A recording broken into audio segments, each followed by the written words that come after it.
Thank you for being patient. But you're going to appreciate that patience.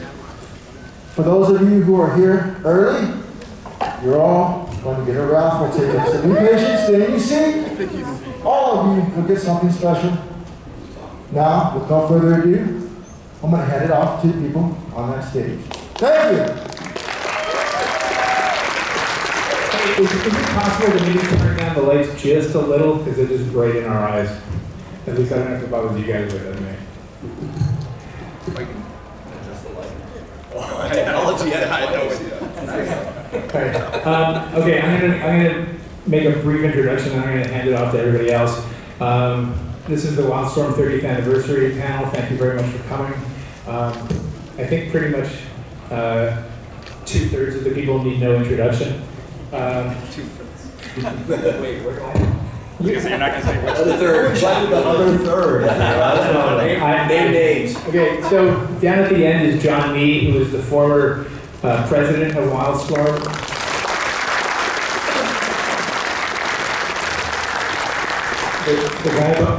The guy behind the curtain who did a lot of stuff. Scott Williams.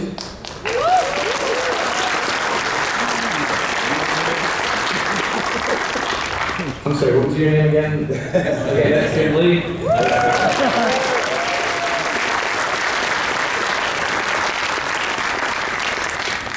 Alex Sinclair.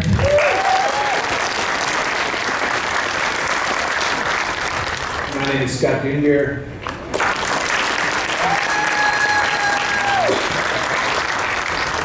And J. Scott Campbell.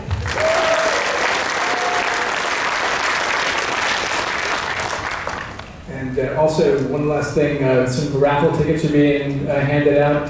Claudia Chong did a sketchbook, Wildstorm 25th anniversary sketchbook, and those will be given away with a couple of other surprises as well down the line. Anyway, that's it. Jim, I'll hand it over to you. We thought the Jim Lee spotlight panel was yesterday.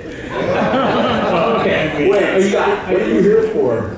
Me? Yeah, you're the moderator. I was the editor-in-chief. Okay. Yeah. No, not that today. Why are you here? You're the moderator. So, Okay.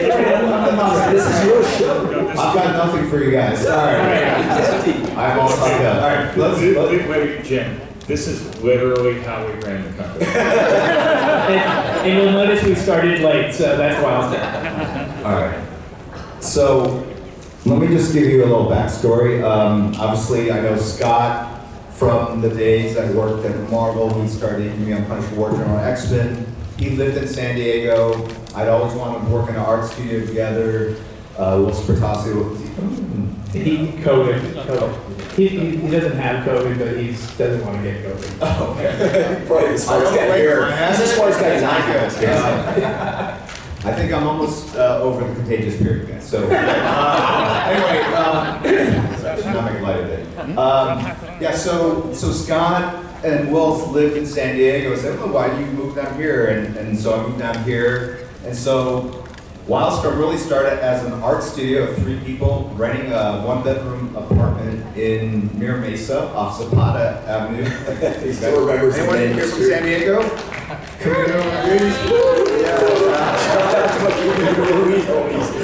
Right, and then we picked up another guy, some bum named Joe Chido, and then we moved to a 2-bedroom apartment right by the theaters on Camino Ruiz, and It was by a Circle K. yeah, That's where the entire idea is. that's where we would eat our lunch, breakfast, dinner. So obviously that's what we got. Now I have a question for you guys. Yes. Now, is it true, I think you told me this, Yeah. that you were originally considering either moving to La Jolla to start the studio, or there was one other contender, and that was Memphis? Didn't you tell me that? News to me. And what I heard, the story I heard was, I thought you told me this, was because Memphis had the latest FedEx drop-off in the country. That makes some sense. Yes, maybe, yeah. In Memphis, you can deliver packages at midnight. At the airport. And they'll deliver it. In San Diego, I think it was like 4:30. But if you went to the airport, it was 5:30.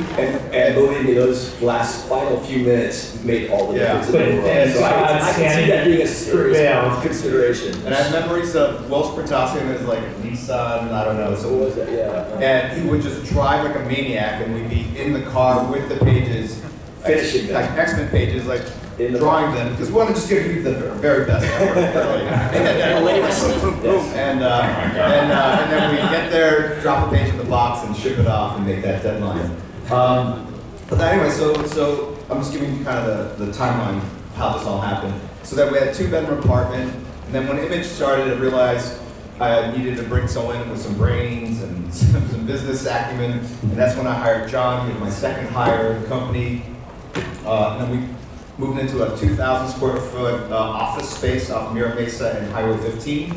There's like a wooden building right to the east side. If you look, that's where we used to be. Right by that Denny's, we spent a lot of time. We thought we hit the big time. Yeah, it's like, wow, office space. Living Whoa. like kings. Like, Fax machines and we have our photocopy own machines. personal chef at Denny's. And,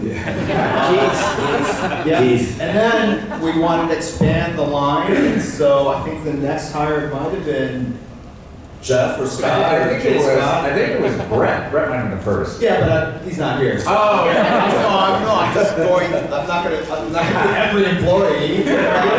120 people later.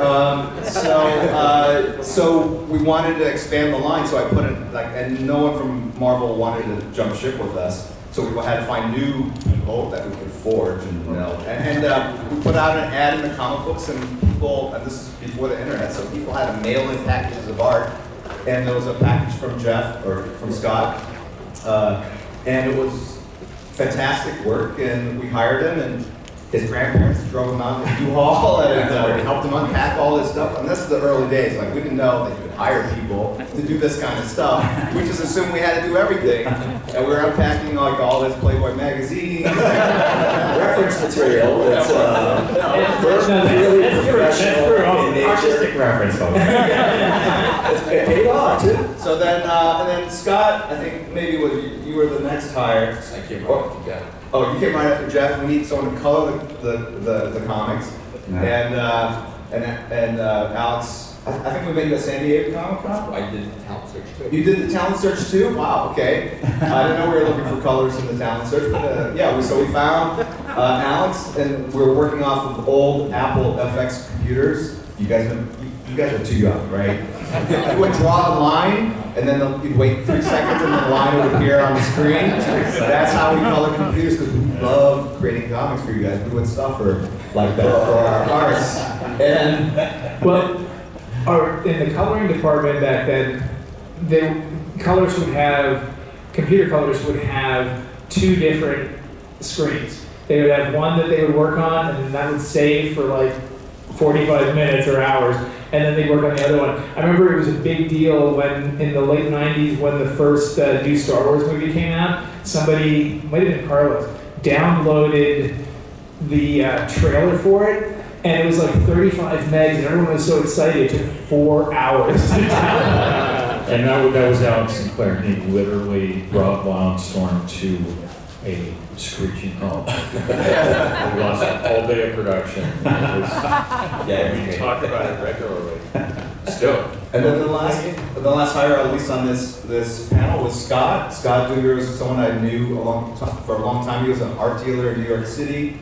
He had art that I couldn't afford, and that's, I kind of gave him one of those, like, you just want to sell art for a living? Like, there's no future in art. This stuff's not going to be valuable later. These covers are great comic books. That's where the real money is. So I convinced him to do it, and he moved out to California.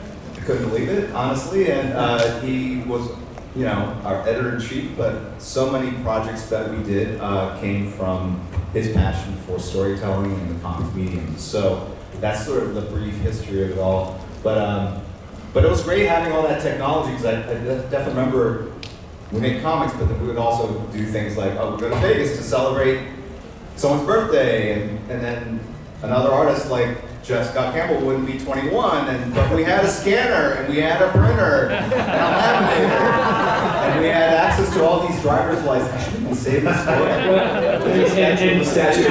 And of course, sitting in the audience is Claudia Chong, who made the fake IDs. Statute of limitations. And there were states that you didn't have to put a photo on, and so they were just like little pieces of paper. And anyway, so you laminate it, it looked pristine, you put it on the ground, you stuff it with your shoe, it looks great. And so that's. And I just got CGC, so it's like, Right. That's it. I got nothing else. Right. Actually, I'll tell you a funny story. When Jim had asked me to come to work at Wildstorm a few times, and I kept on turning him down because I said, "Well, what would I do?" And he said, "I don't know. We'll figure it out." And then like the third time, he did figure it out, and so I was going to sell art and do prints and stuff, and I kept on complaining about some of the guys at Wildstorm I felt were a little bit too close to Jim in style, and I said, you should try different guys, you should diversify. And I kept on bugging him, and finally said, okay, smart guy, you know so much, you edited a book. And then I did Gen 13 Ordinary Heroes, and then he made me Special Projects editor, and a year later he made me editor-in-chief. And so when people come up to me at shows and say, how do you become an editor? I said, don't do what I did. But Wildstorm was the best place to work. It was crazy, deadlines were insane, but it was the best place to work. Let's introduce some of the people that are here that are not on the panel. Yeah. I saw, obviously, Claudia Chong. She was in charge of manufacturing. Yeah, manufacturing production. That was her official title, but she was really like the dead mother. She kept us in line, for sure. I didn't want to say that. Slap people in the head. Wear those pages. Not for me, obviously. No. And when I started, she hated me. Now she's one of my best friends. She's still. Then we have Nicole Hunting. You want to stand up, Nicole? Claudia.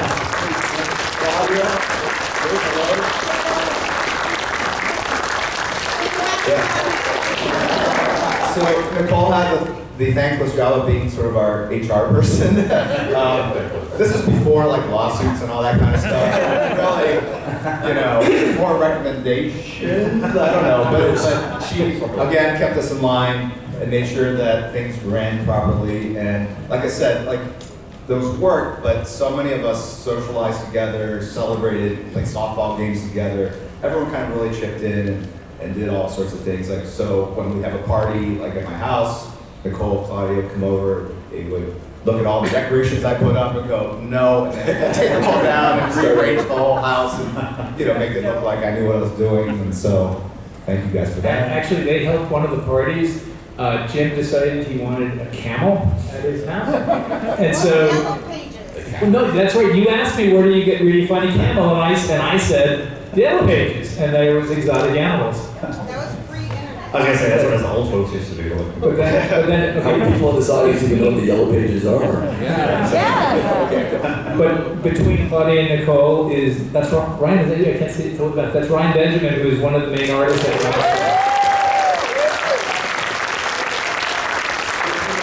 Prior to the talent search, he actually went to art school, unlike all of us, in Florida. And so he actually taught us everything we know. and he also he has a side hustle as a model for GQ. Oh yeah, I did. And then actually, your brother Joel is right over there. He was in colorist for us. Back then we used to wrestle on the beach in the sand. Boiled and naked. I still remember that was my finest accomplishment. Top music, I don't know. He outweighed me. And then who else we have down here? We have Carlos Vasquez, who's a colorist. Stand up, Carlos! We have any other Wildstorm people? Carlos was one of the few people in the studio that had a social life, and so we'd always just sit around like, what? You went on this date? Oh my gosh, what was that? Oh, actually, there's another Wildstorm guy, Eddie Choi, right over there. Eddie Troy! Stand up, Eddie, stand up. You know, a few interesting statistics is by the time DC bought Wildstorm, there had been 600 people who had worked there. Wow. That's a lot. That's a fact that I did not know. In a 5-year period. Wow. And the thing is that when you look at the entertainment industry, there are hundreds of people who are in every kind of medium that you can imagine, and they all came in through Wildstorm. So it was this incredible gateway. We're still working for free. I'll buy you dinner. So I'm going to introduce a couple last people of my family. So like I said, that like Wildstorm really was like a family, and so a lot of my kids were very like they were born into comics and spent a lot of time with these deviants, and so you know they also follow comics and all that kind of stuff. So I want my wife first, Carla, let's stand up.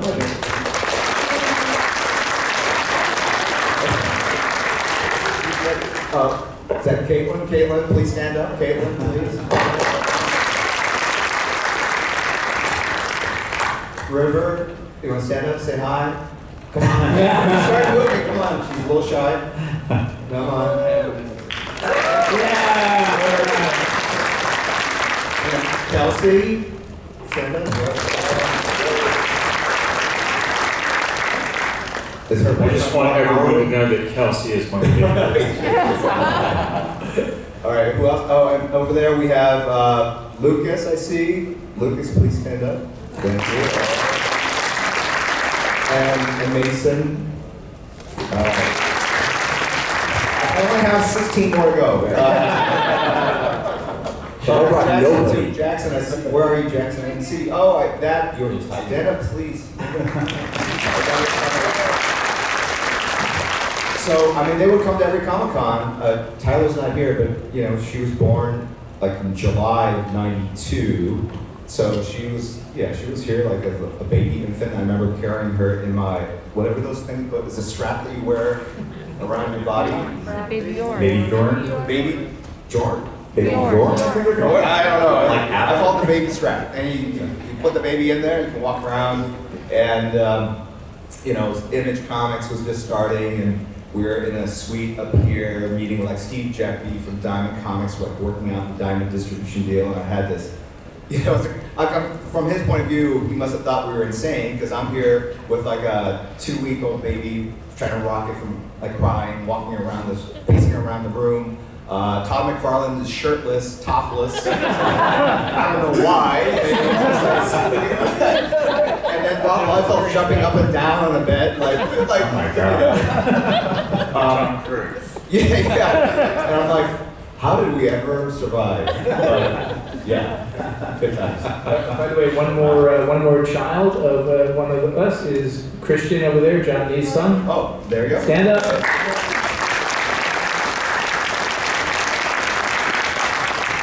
And my youngest daughter, Harley, is here as well. Yeah. And my family could care less where they are. And my 2 boys blew it off. They're yeah, my turn.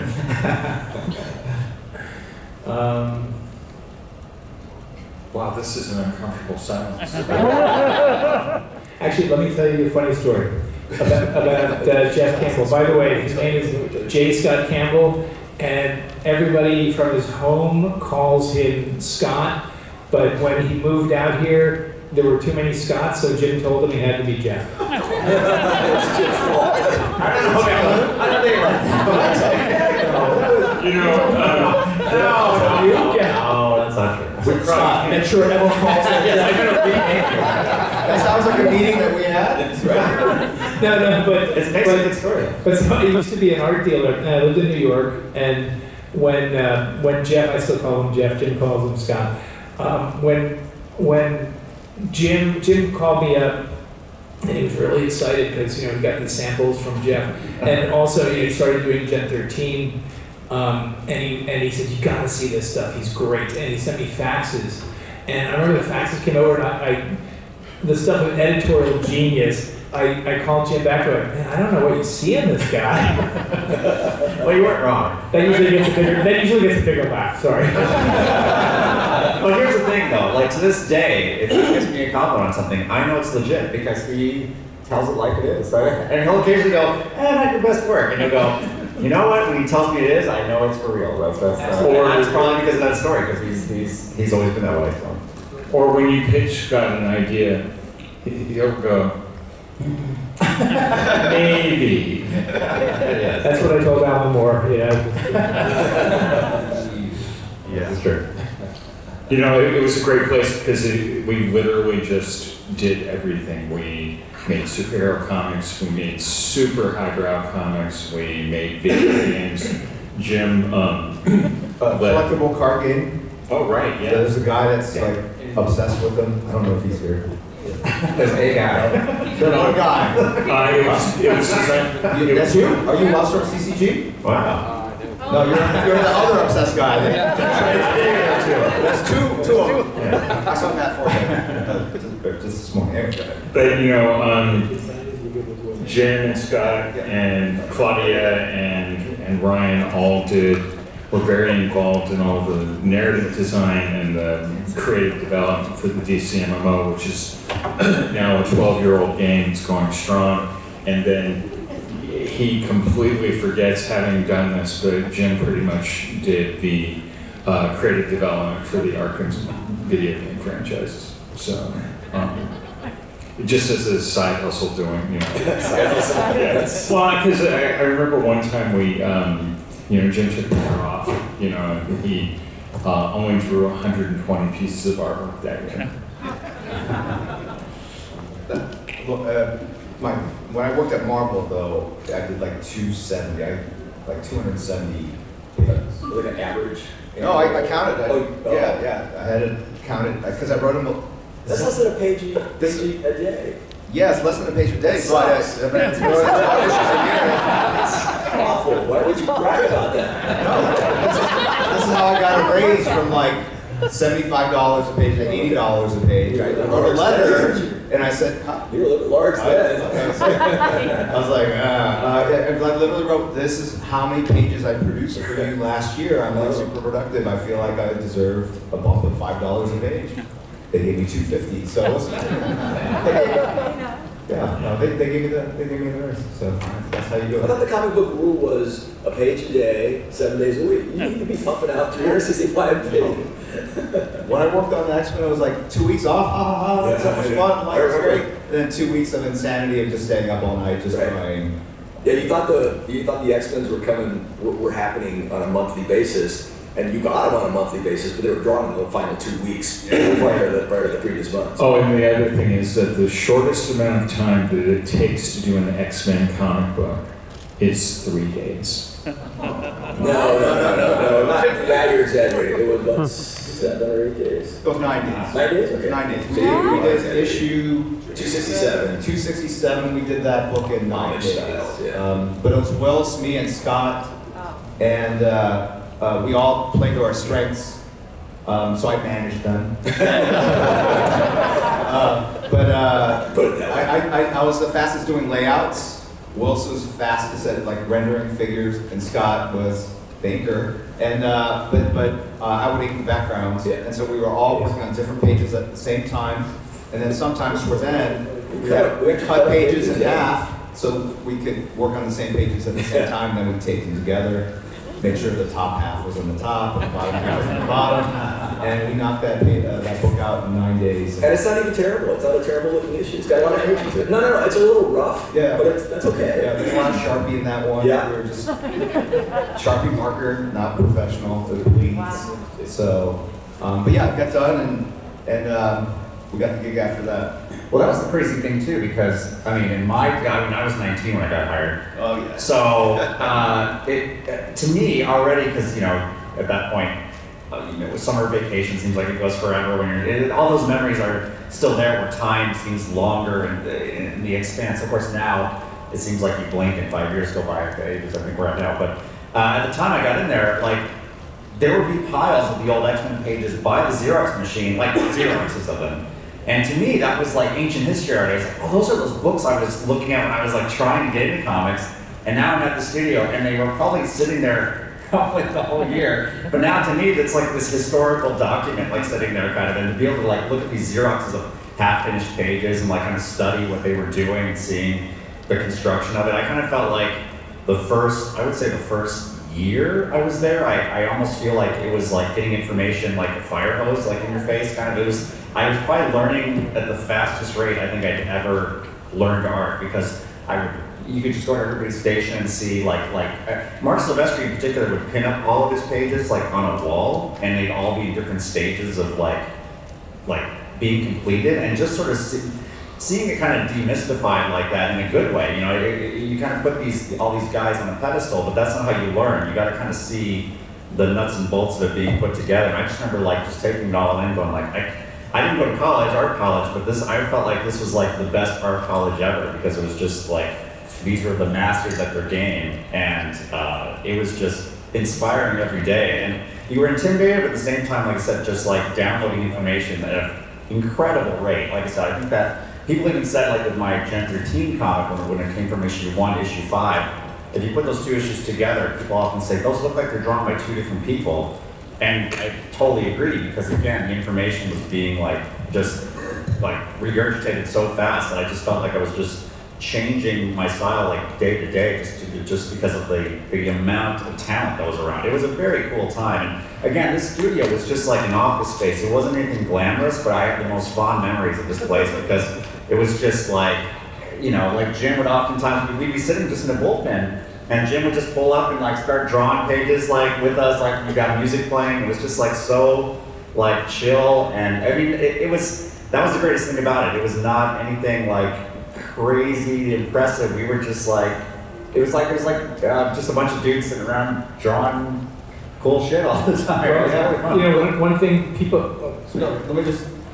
He said it was not a glamorous place. Our office was in the center of La Jolla. Anyone here from San Diego? Are you know where the old Hard Rock Cafe was? Yeah. Right across, there's a triangular building right across from the Colonial Inn. It's brick and glass. It overlooks the ocean. Okay, the ocean. From our offices, we had ocean views. 5-minute walk down. People would go and surf and come back. Those guys deep. Mira Mesa was right. Yeah, Mira Mesa was incredible. I'm just saying, like, you know, kids today, they don't really appreciate what they had. We had dope offices towards the end. All right. Let me say one thing. So in those offices, the nuance that we brought in, we would put like 6 of them into an apartment, like a 1-bedroom apartment. known as the crack house. Well, in La Jolla, it's expensive, and then these are kids. They're 19-year-old kids. They were like animals, like bears. They didn't know how to clean. They would clog up the sinks. They would like put all their toilet. I don't know what was going on. But we called them the crack houses, and that's where they emerged from. The crack house. And now one thing when Jim talks about the offices, he was absolutely right. The offices were amazing. Jim had this really super sweet office with all these built-ins and stuff, and it was the biggest office. But I contend that I had the best office. I was next to his, and I actually had the corner space, so I had the view of the ocean and of Prospect, which was just perfect.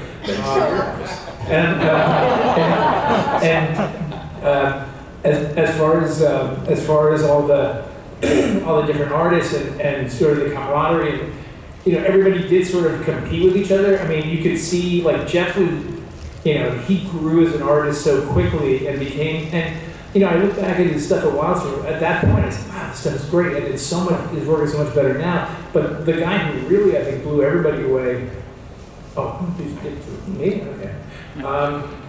Was Travis. I mean, everybody would like head over to Travis Sheray's office and check out his stuff, because you would literally see day to day a difference, and everybody worked so hard to try to one up each other, but in a good way, not in a not in a bad way.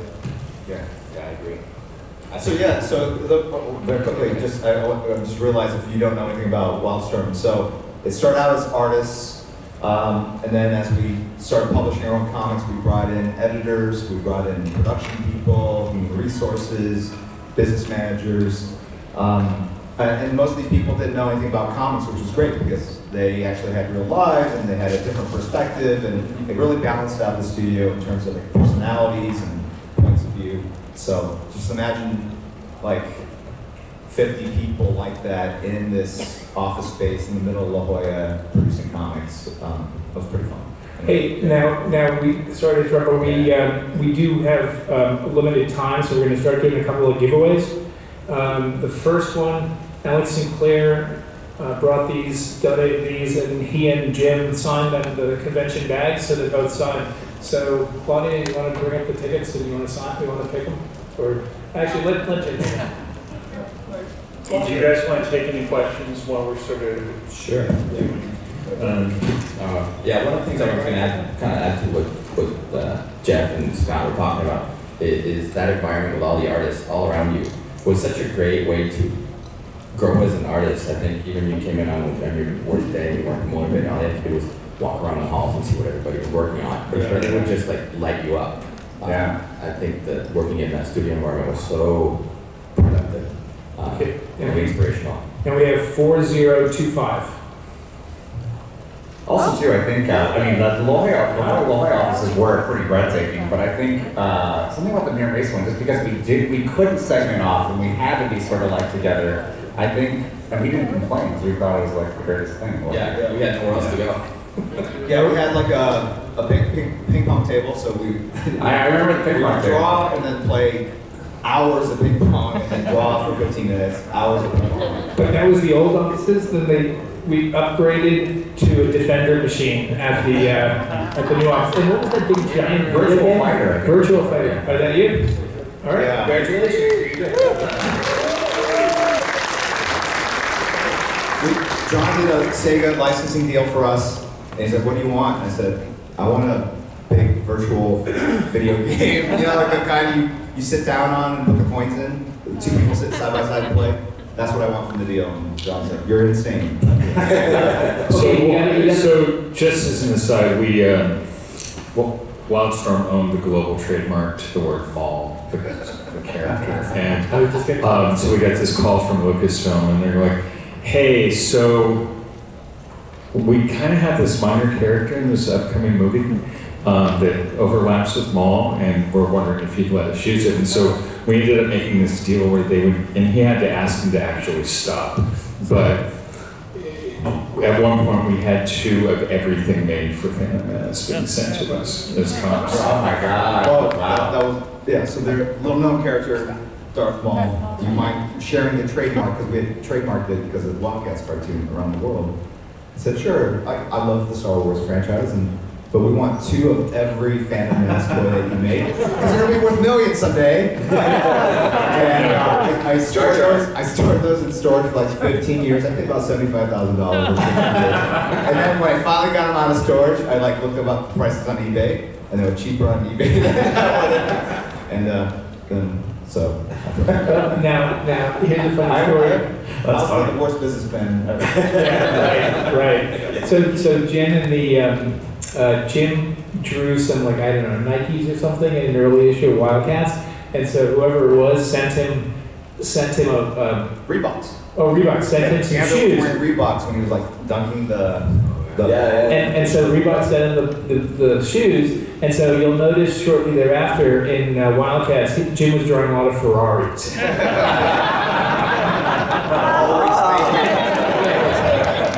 4120, 4120. All Oh, there. right, somebody here had a question, I think. Let's let somebody ask a question. Because we're empty. Thank you very much. Okay. Hi guys, thanks for being here. Question for you. When will we see the Wildstorm comics come out to digital on Comixology? I know there are some Wildcats issues available, but what about the rest of the collection? Excuse me. on DCUI. On the DCUI platform. Oh, are they available there? They should be. Oh, okay. Yeah. Question answered. Thank you. You should check and then let me know. Okay, and here we're going to do the first piece of art that is going out by Willis Pertasio, the character he's most known for, Deathblow. And he did that. He did that for this panel, and it is 4138. 4138. You have 10 seconds to get here. I'll say the first thing. I'm just waiting to hear the numbers 3014. That was my extension at Wildstorm. And I would. Tommy Yoon said that he once thought my name. Tommy Yoon once said he thought my name was Scott Duper 3014. Okay, does anybody have 4138? This is a Will Spertasio original. No? Wow, they left. They came, they got Okay. and they left. Sounds to be losers. Okay, ready for the next one? Let's try one more time. One more number. 4141. Here's some.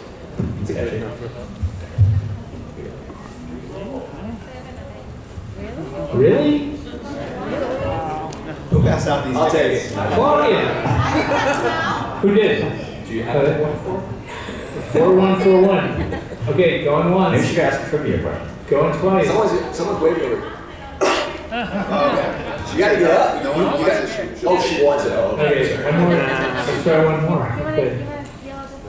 Good. Okay. Great sister. 4142.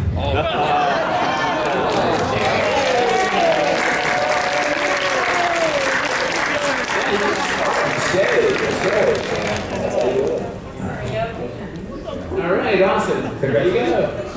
Sure. But like Jeff was saying, the fondest memories really are sitting around. We're sitting around and just we had private offices then, but they were open enough that people kind of come in and just like hang there. One of the final kind of floor plans for me. Some of the offices interconnected, so I had like one artist to my left, and then three in the next room, but we could all hear each other. And so while we're drawing, we're just like shooting the breeze. And Rich Friend, who's not here, he's like one of the funniest, a great inker, amazing artist, but even funnier human being. And just it kept you coming in for for the social aspect of because creating comics, drawing is a very isolating kind of solitary experience.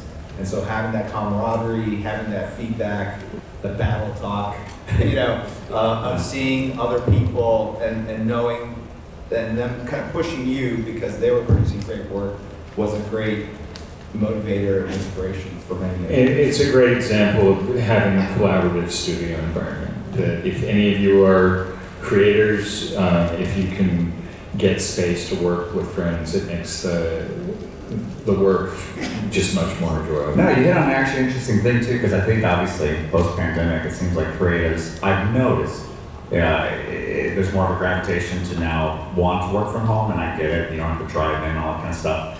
But that was so exciting to have because I had always, up until that point, learning how to draw, I'd been drawing in my bedroom by myself. And the idea that when I was first working, not only getting to work with collaborators, being inspired, but actually, let's say you're on a deadline and you have to go, I gotta go in, it's a Friday night, I'd rather be maybe doing something else. You could go in the studio and there's gonna be probably 2 or 3 of your other buddies doing the same thing on a Friday night, and it made it so much better. You didn't even feel like you were missing out on anything. You were like, hey, this is super fun. I actually enjoy what I'm doing here. And I hope creatives don't lose track of that in the next few years, that there is something to be said about working in a collaborative environment. Especially, I know artists tend to be sort of more isolated and stuff like that, but I'm telling you, there's so much you can get out of that experience, and you can learn so much. I hope people still remember that there's value in that. Yeah. Actually, Jeff was talking about going in late at night. Wildstorm ran 3 shifts. So there were actually, it ran 24 hours a day. It was insane. And actually, John Nee, when Danger Girl #1 came out, something happened at the very end, and he had to do an effect. I mean, he's the president of the company. It was the spot color on the Prestige. A 5th color, right? Yeah. So You did that with Danger Girl #1 too. I remember you had to take. Oh, that was what you said. Oh, I don't know what you said. It was we did everything in house. Jim, was at a computer working on the packaging for the Wildcat stores with Playmates, getting that done. So. Yeah. Yeah, the early days of the studio, artists would roll in around 2 p.m. Yeah. And then gotta play ping pong. And then that would be like 4 o'clock or so. Then get breakfast around 5. And then we'd go to like Denny's at like 2 in the morning. Yeah. Then the gym though, we did the gym. Right. And then Denny's. Right. No, gym and then Denny's. And then draw. Yeah. So, it was and then when computer games came out, oh my God, we had network computers. What was that game? It was Marathon. Like, no, it was like No, the vector. tank one. No, there was like a vector, like they were triangular tanks. Spectre VR. Spectre VR. Yes. And so we would play each other, and it was a very basic game. And one day we're playing, and this tank is zipping around and shooting everybody because he had limited cannons. And he's got unlimited cannons shooting everybody. And it's Jim. He got the cheat codes from the guys. He's killing everybody. I got that. Classic Captain. I'm a giant enabler. It's all skill. Okay, we're going to give out another piece of art. This one is by Jeff Campbell over here.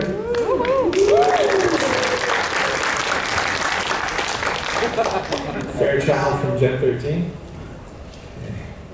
All right. 4134.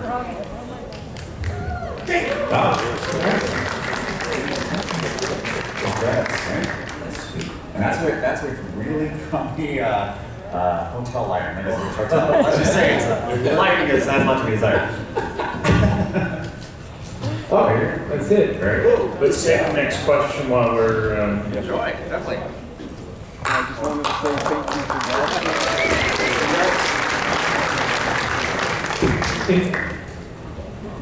You guys didn't know there were giveaways, did you? You had told all your friends. No, you had not told all your friends. You had told better odds. Yeah. Let's get Jim to sign that. Can you grab that, Jeff? Which one am I grabbing? Oh, yeah. Over there. Alex Sinclair is donating this. It's a one-off print. Wow. And wait, that's the splash to Wildcats number 2, right? No, it's a cover. That's a cover. Wildcats 2. Wildcats number 2. So Wildcats 2 is the book that ran the talent search ad in the back. That where a lot of us got hired through. Yeah. Don't you have the original? I have the original to number 2, page 1. Oh, okay. Okay, we're going to We were going to do a question. yeah, and when you guys sign, we'll give that away next. I just wanted to say thank you for Wildstorm, and I also wanted to say thank you for creating Grifter. He's one of my all-time favorite characters. And I know he's been popping up in Batman, but I think we need a little bit of more Cole Cash in our life. Thank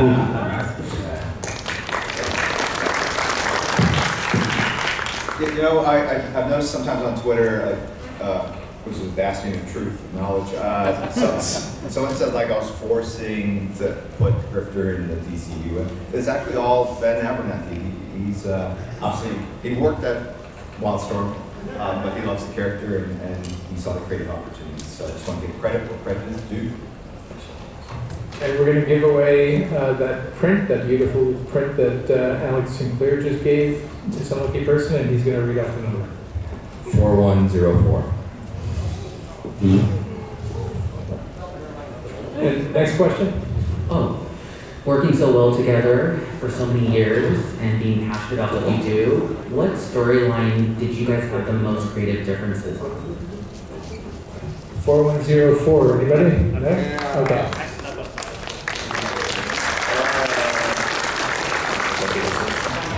Well, I wanted all Gen 13 to be furries, and Jim wasn't going for that. I said I want all of Gen 13 to be furries, and you kind of. Oh, yeah. I said no. But it said well, creative differences. Projects that we had creative differences on. Not so much internally, but we were part of DC, and we were like the satellite office in the West Coast. We published things, and sometimes it would piss off people on the East Coast. Because we originally published The Boys. I don't know if you remember that. That was one of the. That was fun. Yeah, so they weren't crazy about some of the content, so that ended up leaving. It's not like it did well, though. Like, who would want something like that, like as a TV show, or like, so, like, whatever. Crazy. Thank you. Any other questions? It didn't feel like there was a lot of creative differences in Wildstorm. No, we're pretty one. Again. I have something. We don't have, we have to go faster. Yeah. All right, so, Go ahead. so I know this is Wildstorm, but during the years at Wildstorm, I worked on Batman Hush. And so that's kind of one of my memories of it. So I have here Absolute Batman Hush. Show them the drum. I just want to share it with you guys. So. And if you guys, who's familiar with the Absolute format? Yeah. All right, Scott Dewberry. That was Scott's innovation. One of many innovations. Scott really brought in a lot of other creators that I would never have worked with. And he regrets them to this day. No. Like, oh my gosh, like the best era I think was when we were publishing Authority and on top of Stormwatch, Warren Ellison Stormwatch, and I just Planet Terror. fantastic books. All right, so 4-1. Raise your hand if you have a 4-1. You guys are all in the running. Okay, it's like hungry. Keep your hands up. Keep your hands up. As he reads the numbers, come down for it. 4-1-2. All right. Okay, now you fight. Now, you can make a deal. You could say, hey, I'll each give you $10 to lower your hand. All right, you know there's 5 of you, so 20% shot. 4-1-2-1. Yes, sir.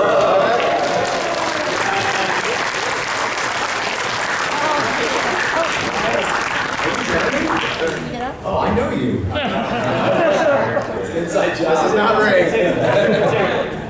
Jerry's friends with Kerry Nico is one of the mods on our Switch stream. So. Hey, you gotta show the ticket back. No, I'm sorry, that's not. Can't accept that. Okay, I'm going to call out a few numbers now. There are the Claudia Chong put together the 25th anniversary Wildstorm sketchbook, and it's signed by everybody here. John, did we sign this?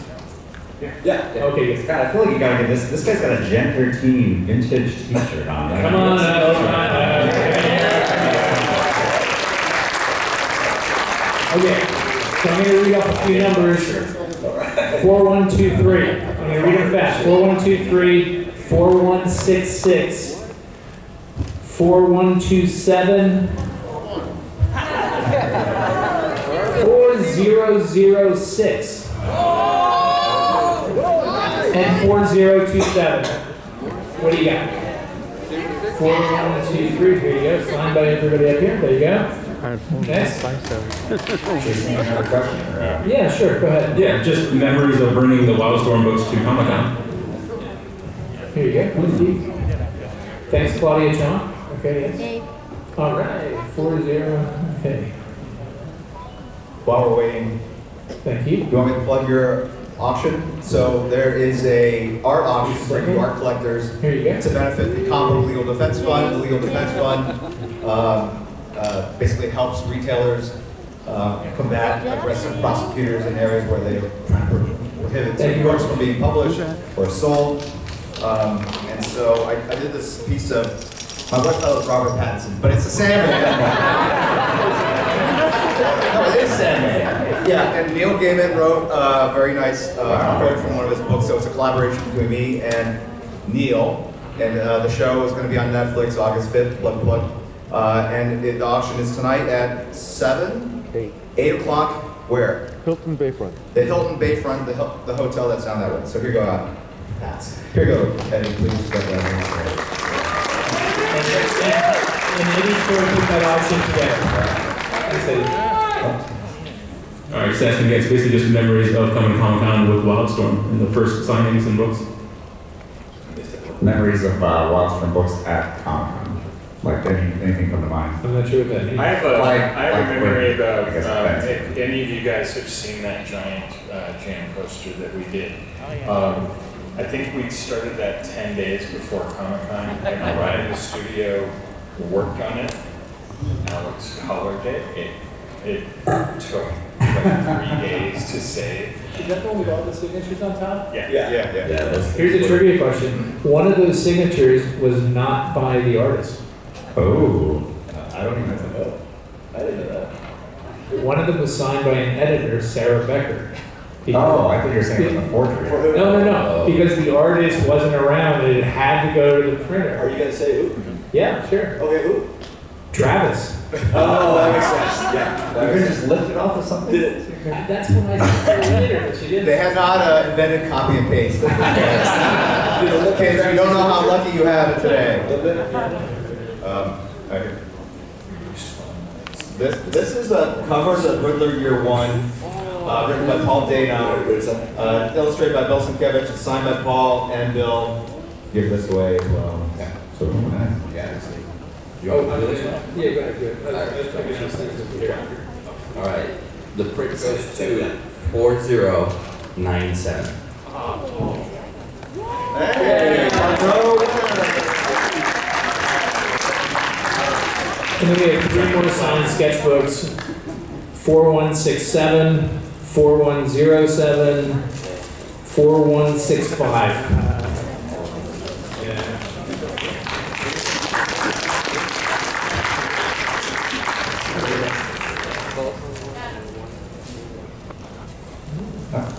Okay, yeah, great. All right. There you go. Thank you. I want to say thank you to all of you for giving me a career.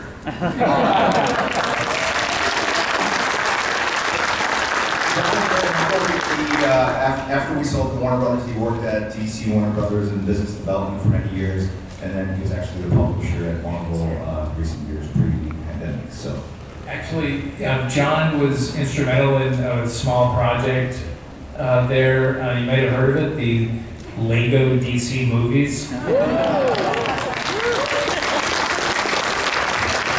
would not exist without John. All right, we have one more giveaway. Do you want? So Jim and I did a print of the back art. It's now the sold out print. This is an artist proof of it, and so we're gonna go. sure. This was after I said we'll never do another piece like this. And he even reminded me. And I said, I know. Oh my God, it was a nightmare. 4-1. Sorry. Again. 416. 4. 4164. Okay.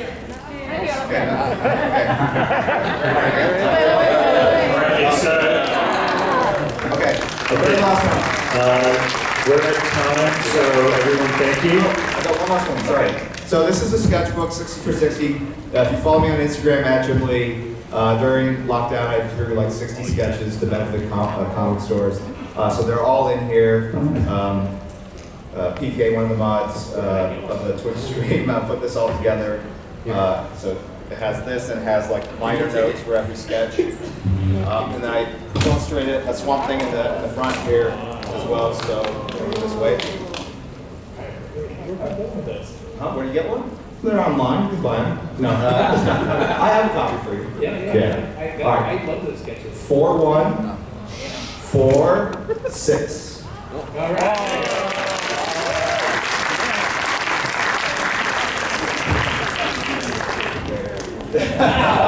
Brian Benjamin, sorry. At the 50th anniversary, you might have a better shot. Anyway, thank you guys for coming. Really appreciate you guys. Thank you so much.